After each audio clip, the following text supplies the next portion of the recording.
जब रावण माता सीता का हरण कर उन्हें लंका ले गया, तो उसने उन्हें अपने राजमहल में रखने के बजाय अशोक वाटिका में रखने का निर्णय लिया। इसके पीछे कई कारण थे, जो हमें रामायण और अन्य ग्रंथों से ज्ञात होते हैं। रावण जानता था कि माता सीता भगवान श्री राम की परम भक्त हैं और उन्हें सीधे सीधे मनाना संभव नहीं है। इसीलिए उसने सीता माता को अशोक वाटिका में रखा, जो लंका का एक सुंदर बगीचा था, ताकि वहां के सुख सुविधाओं से प्रभावित होकर वे उसकी बात मान लें। रावण को एक श्राप प्राप्त था कि यदि वह किसी स्त्री का जबरदस्ती स्पर्श करेगा तो उसका विनाश हो जाएगा। यह श्राप उसे नलकूबर, कुबेर के पुत्र ने दिया था, जब रावण ने उनकी पत्नी के साथ दुर्व्यवहार करने का प्रयास किया था। इसलिए रावण माता सीता को छू भी नहीं सकता था और उसने उन्हें अशोक वाटिका में बंदी बनाकर रखा। रावण यद्यपि एक अहंकारी और अत्याचारी था, लेकिन वह जानता था कि यदि वह माता सीता को अपने महल में रखेगा तो यह अनुचित होगा।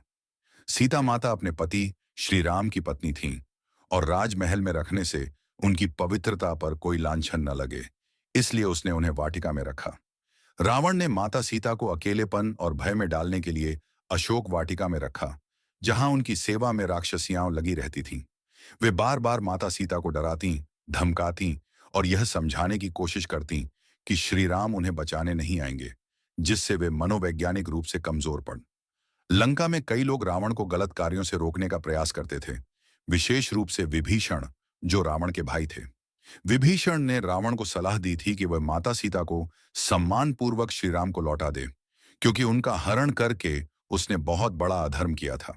इसलिए रावण ने माता सीता को राजमहल में न रखते हुए अशोक वाटिका में रखने का निर्णय लिया, जिससे वह अपने राज्य के लोगों को दिखा सके कि वह उनके साथ कोई अनुचित व्यवहार नहीं कर रहा।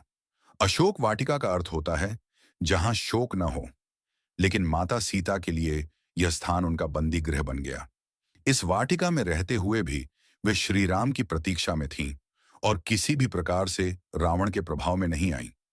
यही कारण था कि अशोक वाटिका रावण के अहंकार और माता सीता के धैर्य, संयम और पवित्रता का प्रतीक बन गया। रावण ने माता सीता को अशोक वाटिका में इसलिए रखा क्योंकि वह उन्हें मानसिक रूप से कमजोर करना चाहता था, लेकिन वह उन पर किसी प्रकार का बल प्रयोग नहीं कर सकता था। रावण ने सोचा कि समय के साथ माता सीता झुक जाएंगी, लेकिन वह गलत साबित हुआ। माता सीता ने अपने अटूट विश्वास और धैर्य से रावण की हर योजना को विफल कर दिया और अंततः श्री राम ने लंका पर विजय प्राप्त कर माता सीता को मुक्त कराया। जय श्री राम।